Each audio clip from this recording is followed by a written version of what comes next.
बहन। किशोर और पिद्दी दो भाई बहन थे। पिद्दी बहुत खर्चीले स्वभाव की थी। वो जितना कमाती अपने ऐशो आराम में पैसे उड़ा दिया करती।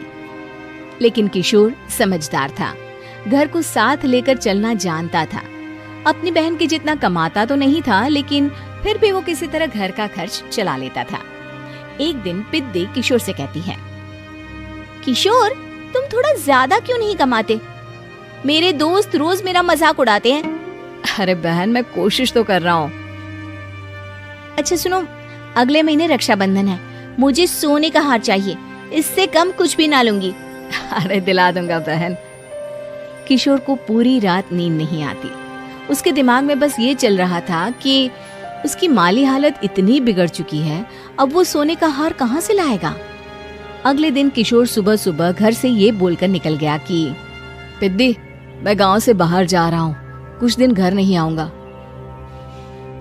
किशोर ने अपने काम के साथ साथ फेरी में कपड़े बेचने भी शुरू कर दिए, जिससे वो ज्यादा से ज्यादा पैसे कमा सके। रात में वो एक बिल्डिंग की चौकीदारी भी करने लगा। अपने काम से थोड़ा बहुत समय निकालकर बस कुछ घंटे की नींद ले पाता था। और कब वो कुछ दिन एक महीने में बदल गए और रक्षाबंधन भी आ गया, पता ही नहीं चला। लेकिन किशोर अभी तक घर वापस नहीं लौटा। जहां वो काम करता था, पिद्दी के नाम का गुल्लक रखा हुआ था। किशोर ने उस गुल्लक को फोड़ा और सारे पैसे इकट्ठा करके एक सोने का हार खरीद लिया। घर में पिद्दी किशोर का इंतजार कर रही थी। तभी किशोर आता है। कहाँ चले गए थे? 4 दिन का कहा था और 1 महीने से पता नहीं कहाँ गायब हो गए थे। मैंने बस एक हार मांगा था और तुमने तो घर ही छोड़ दिया। अरे मुझे थोड़ा काम मिल गया था। कुछ नहीं, सब समझती हूँ, बहाने थे तुम्हारे। अपनी बहन के लिए इतना भी नहीं कर सकते, कैसे भाई हो? चलो यहाँ बैठो, राखी बांधती हूँ। पिद्दी ने किशोर को राखी बांधी। वैसे ही किशोर ने अपनी बहन के हाथ में सोने का हार रख दिया। उसकी खुशी का कोई ठिकाना नहीं था। वो मिठाई खिलाए बिना ही नेकलेस लेकर चली गई और शीशे के सामने अपने गले में हार रखकर देखने लगी। किशोर ने लड्डू उठाया और खुद ही खा लिया। ऐसे कई साल गुजर गए। एक दिन पिद्दी की नौकरी छूट गई। अब वो पूरी तरह किशोर पर डिपेंड हो गई थी। आए दिन किशोर को अपने महंगे महंगे शौक गिनाकर उससे पैसे मांगा करती थी। किशोर, कुछ पैसे देना, मुझे पार्लर जाना है। किशोर बिना कुछ बोले उसे पैसे दे देता। ये क्या, 500? अरे इतने में तो मुझे पार्लर में एंट्री मिलेगी बस। अच्छा, देता हूँ ना ज्यादा। अरे कैसे भाई हो, अपनी बहन के लिए इतना भी नहीं कर सकते। किशोर ने जेब से 2000 का नोट निकाला और उसे दे दिया। किशोर गरीबी में रह लेता था, लेकिन अपनी बहन को कभी कोई कमी नहीं होने देता था। बेटा, पिद्दी तुम्हारी बहन है, उसे कभी किसी चीज की कमी मत होने देना और उसका ध्यान रखना, क्योंकि भाई का फर्ज होता है अपनी बहन का ध्यान रखना। किशोर ने माँ की कही ये बात हमेशा के लिए याद कर ली थी। शायद माँ की इसी बात की वजह से किशोर पिद्दी की हर जिद पूरी करता चला आ रहा था। किशोर, आज मैं अपने दोस्तों के साथ पार्टी करने जा रही हूँ, मुझे कुछ पैसे दो ना। किशोर पिद्दी को समझाता है, लेकिन पिद्दी नाराज होकर चली गई और अपने कमरे में सुबक सुबक कर रोने लगी।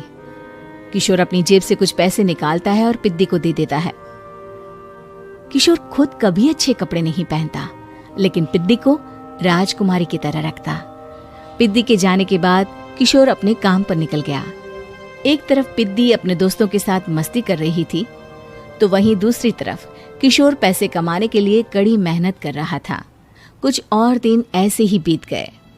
एक दिन पिद्दी एक लड़के को लेकर घर आई और उसे किशोर से मिलवाया। किशोर, मुझे इस लड़के से शादी करनी है, लेकिन इनके मम्मी पापा बोल रहे हैं कि उनको दहेज में एक कार चाहिए, तभी वो मेरा और पंकज का रिश्ता कबूल करेंगे। लेकिन बहन, कार खरीदना कोई सब्जी खरीदने के बराबर तो नहीं है। अरे कैसे भाई हो तुम, अपनी बहन के लिए इतना नहीं कर सकते? देखो, मैं ज्यादा इंतजार नहीं कर सकती, तुम्हें 1 साल में मेरे लिए कार खरीदनी ही होगी। अच्छा पंकज, एक काम करो, कल तुम अपने माता पिता को घर बुला लो, मैं उनसे तुम्हारे और पिद्दी के रिश्ते की बात कर लेता हूँ। अगले दिन किशोर के छोटे से घर में पंकज और उसके माता पिता आते हैं। बेटा, तुम्हारी बहन ने हमारी शर्त तो बता ही दी होगी। जी बेटा, तुम तो इतने छोटे घर में रहते हो, दहेज कहाँ से लाओगे? मैं अपनी बहन की खुशी के लिए सब कुछ कर सकता हूँ। पंकज और पिद्दी का रिश्ता तय हो जाता है।